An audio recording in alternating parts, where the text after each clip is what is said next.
Srpska pravoslavna crkva Svetog Georgija nalazi se u centru Budimpešte, u Srpskoj ulici, u glavnoj pešačkoj zoni grada. Udaljena je svega 100 metara od Vatske ulice, glavne pešačke i trgovačke ulice Budimpešte.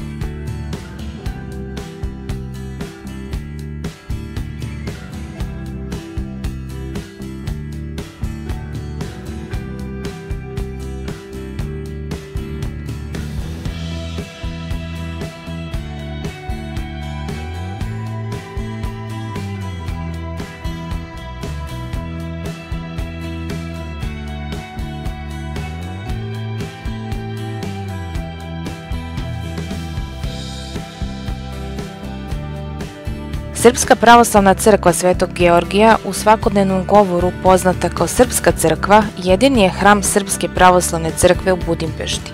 Crkva pripada eparhiji Budimskoj.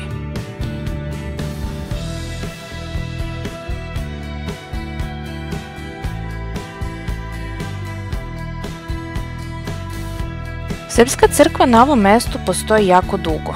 Na mestu današnje crkve postojala je starija srpska bogomolja, sagrađena još u vreme doseljavanja Srba na ove prostore tokom 16. i 17. veka. Tačan datum njene gradnje nije pouzdano utvrđen.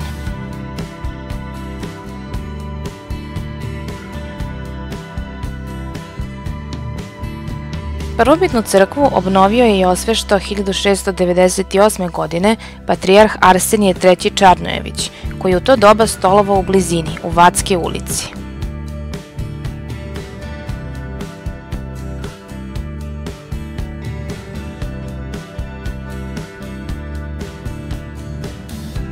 Početkom 18. veka srpska zajednica u Pešti bila je veoma brojna i postojala je potreba za većom crkvom. Zbog toga je 1731. godine urađen projekat za novu crkvu u baraknom stilu. Po tom projektu je 1733. godine izgrađena sadašnja crkva.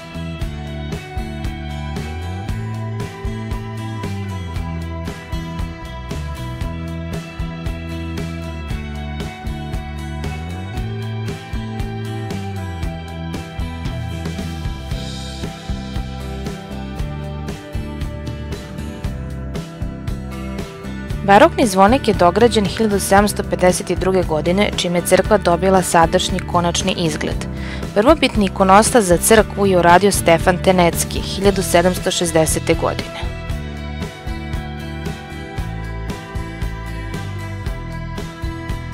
Nažalost, taj ikonostas je uništen u velikoj poplavi 1838. godine.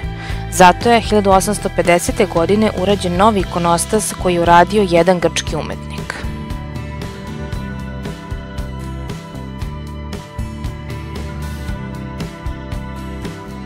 U sklopu ograde ove crkve prema Srpskoj ulici nalazi se kapija, koja je postavljena 1776. godine.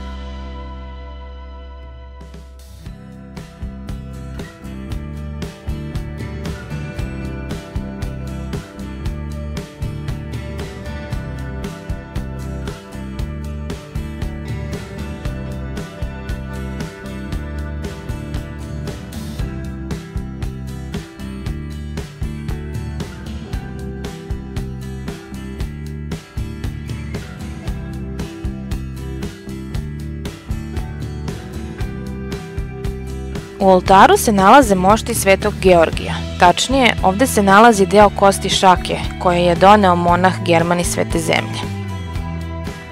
Crkva Svetog Georgija je i danas živa crkva sa redovnim liturgijama i posetama vernika, ali je posećuje i veliki broj turista, posebno iz Srbije.